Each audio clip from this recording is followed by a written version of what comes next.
how to connect your PS5 controller with your Android phone. So first, you just need to turn this off to disconnect it from your PlayStation.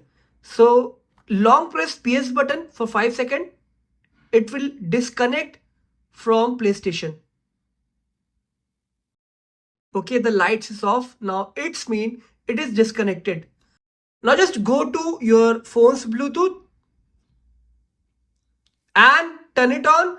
Now just click your PlayStation button, and with this button at the same time for 5 seconds until you see the light is blinking. Light is blinking. Now just click on scan. Go down. You will see your DualSense wireless controller. Click. You will see pair option. Click pair. Now you can see our controller is connected. Okay.